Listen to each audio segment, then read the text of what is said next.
It was a beautiful Easter morning, and I was out early for my annual egg hunt. I was excited and eager to find as many eggs as possible before my siblings could get to them. I made my way deep into the woods, searching high and low for brightly colored eggs. But suddenly I heard a strange noise coming from behind me. It sounded like footsteps. I turned around, but I didn't see anything. I tried to brush it off and continue my egg hunt, but the noise persisted. The footsteps grew louder and faster, and I could hear heavy breathing. I turned around once again, and this time I saw a shadowy figure darting towards me. It was a man in a bunny suit, but he looked different than any Easter bunny I had ever seen.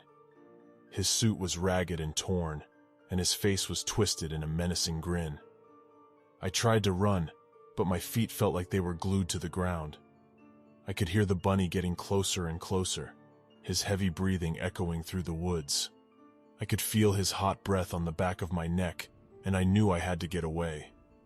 I ran as fast as I could, but it seemed like the bunny was always right behind me.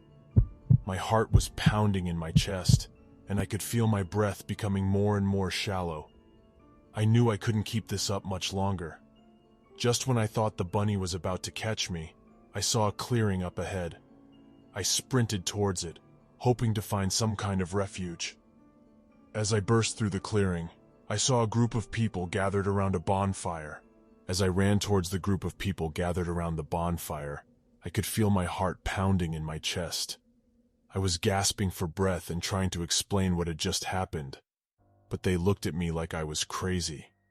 They told me that I was the only one there and that they hadn't seen anyone in a bunny suit. I couldn't believe it. Had I imagined the whole thing? It seemed so real, so terrifying. But as I looked around, I realized that something wasn't right. The woods were eerily quiet, and the only sound was the crackling of the bonfire.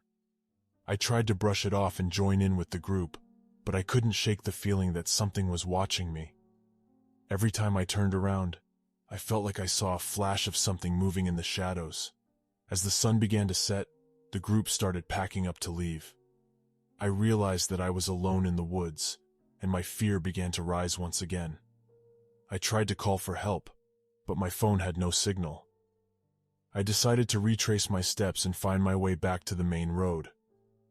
As I walked, I could hear the crunching of leaves behind me. I turned around, but there was nobody there.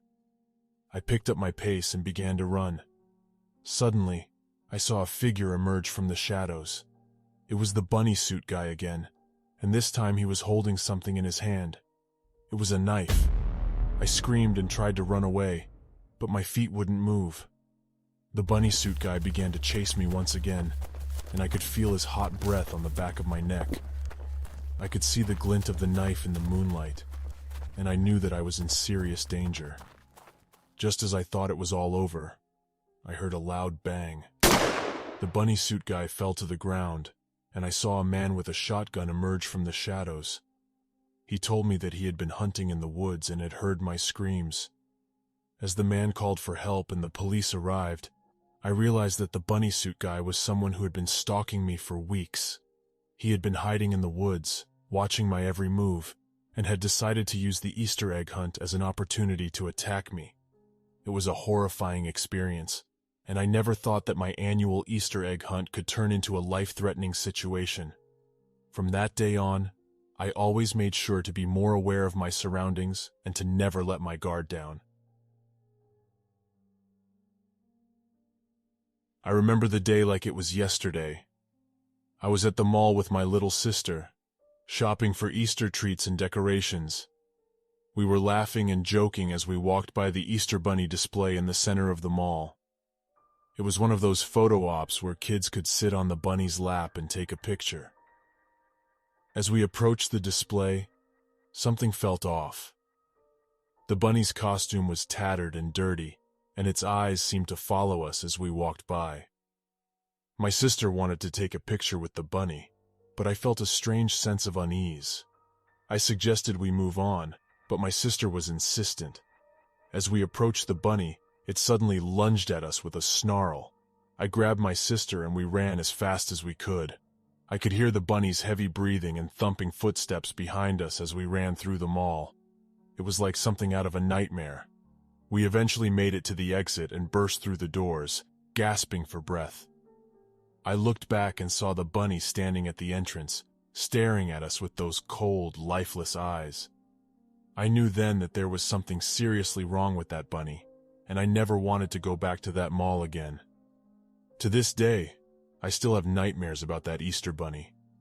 It was like something possessed it, turning it into a terrifying monster. I've warned all my friends and family to stay away from that mall during Easter season, lest they fall victim to the horrors that lurk within.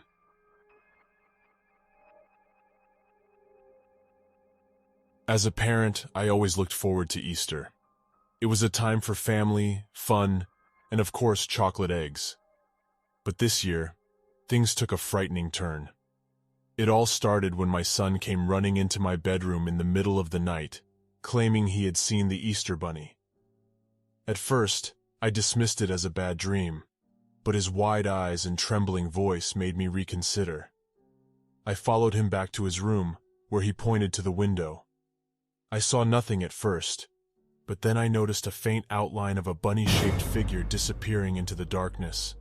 My heart racing, I tried to reassure my son that it was just his imagination, but I couldn't shake the feeling that something was off. The next day, I decided to check our security cameras. What I saw sent shivers down my spine. There was indeed a man in a bunny suit hopping around our backyard in the middle of the night. He didn't appear to be doing anything malicious, but it was still unsettling to think that someone had been lurking around our home while we were asleep. I immediately called the police and showed them the footage. They assured me that they would keep an eye out for any suspicious activity, but the thought of this bunny-suited stranger still made me uneasy. As Easter approached, my anxiety grew. I couldn't shake the feeling that we were being watched, and every time I looked out the window, I half expected to see the bunny-suited stranger lurking in the shadows. Despite my unease, we went ahead with our plans for the holiday. We dyed eggs, baked cookies, and decorated the house with colorful decorations. My son was ecstatic, and his excitement was contagious. I tried my best to push my fears aside and enjoy the day with him. But as night fell, my unease returned. We had just finished putting my son to bed when we heard a faint tapping on the window. I froze, my heart pounding in my chest. I tiptoed over to the window, half expecting to see the bunny-suited man again. But all I saw was a branch swaying in the wind. I tried to brush it off as my imagination, but then I heard a soft whispering outside. I couldn't make out what it was saying, but it sounded like someone was calling my name. I ran to the front door, but there was no one there. I checked the backyard, but it was empty.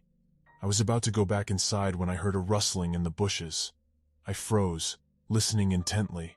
Suddenly, a figure emerged from the darkness, dressed in a bunny suit. I screamed, and my husband came running out of the house, ready to defend us. But as the figure came closer, we realized that it was just our neighbor, playing a prank. He had seen the security camera footage and thought it would be funny to dress up as the Easter bunny and scare us. We were relieved, but also angry that he had caused us so much fear and anxiety. From that point on, I made sure to keep an eye on our security cameras and keep our doors locked at night. The Easter bunny became a symbol of fear for me, a reminder that danger can lurk in even the most innocent of places. Despite our experience, my son still loves Easter. He still hunts for eggs and eats too much candy, but I can't help but feel a little uneasy every time we celebrate the holiday. The memory of the bunny-suited stranger will always be with me, a reminder to stay vigilant and never let my guard down. It was the night of Easter, and I found myself walking down a dimly lit street, heading towards my friend's house for a late-night celebration. As I walked, I couldn't help but notice how eerily quiet the neighborhood was. Normally, I would hear the distant hum of cars passing by, or the sound of crickets chirping in the bushes. But tonight, there was nothing but silence. I arrived at my friend's house and was greeted with a warm welcome. We spent the evening laughing and catching up, but as the night wore on, things began to feel off. The mood in the room shifted, and an uneasy feeling settled in my stomach. My friend's dog started growling at the door, and I could hear strange noises coming from outside. I tried to ignore it, convincing myself that it was just my imagination, but then the power went out. We were plunged into darkness, and the room became completely silent except for the sound of our heavy breathing.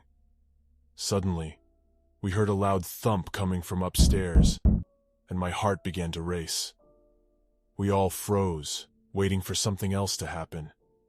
Then we heard a scratching noise, like someone was dragging their nails against the wall. That was when I knew we weren't alone.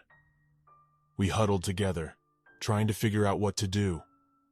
But before we could make a plan, we heard footsteps coming down the stairs. They were slow and deliberate, each step echoing in the darkness. I could feel my friend's dog trembling next to me, and I knew we were in real danger. As the footsteps drew closer, we could see a figure emerge from the shadows. It was a man, his face twisted into a sinister grin. He was holding something in his hand, something that glinted in the darkness. We realized too late that it was a knife. We tried to run, but he was too fast. He chased us through the house, slashing at us with the knife. I could hear my heart pounding in my ears, and I knew that we were in a fight for our lives. We finally managed to escape and ran out into the night. But even as we fled, I could feel the man's eyes on us, watching us as we disappeared into the darkness. To this day, I still have nightmares about that Easter night, and I never want to experience anything like it again.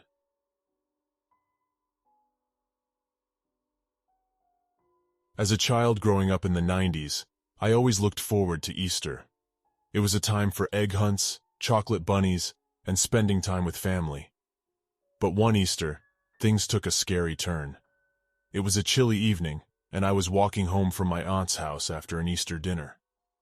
I was alone, as my parents had left early to attend a work function.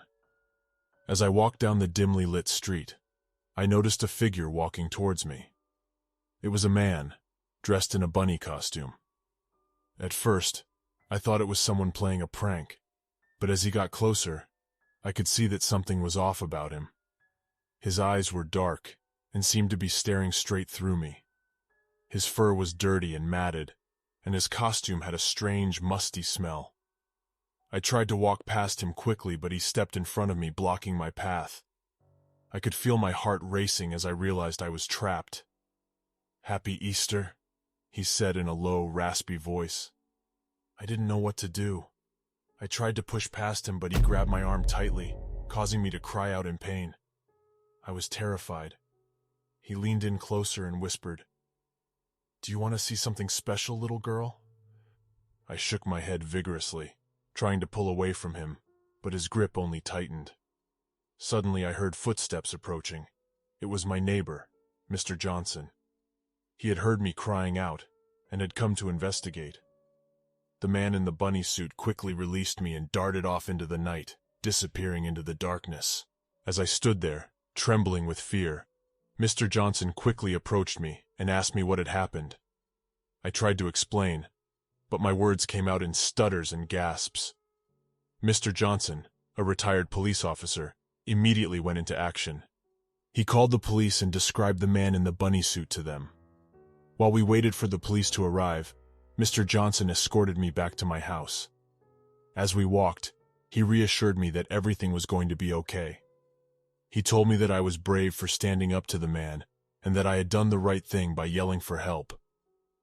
When we reached my house, my parents were waiting anxiously for us. Mr. Johnson explained what had happened, and my parents hugged me tightly, relieved that I was safe. The police arrived shortly after and took my statement. They searched the area, but didn't find anyone matching the man's description. In the days that followed, I couldn't stop thinking about what had happened. I had always thought of Easter as a happy, carefree time, but now I was filled with fear and unease.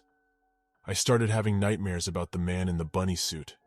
In my dreams, he would chase me through dark alleyways, his dark eyes fixed on me, and his musty smell filling my nostrils. It took me a long time to overcome my fear of Easter after that incident. I avoided egg hunts and Easter events for several years, afraid that the man in the bunny suit would come back. But eventually, with the help of my family and friends, I was able to move past my fear. Now, as an adult, I can enjoy Easter once again, but I'll never forget the terror I felt that night.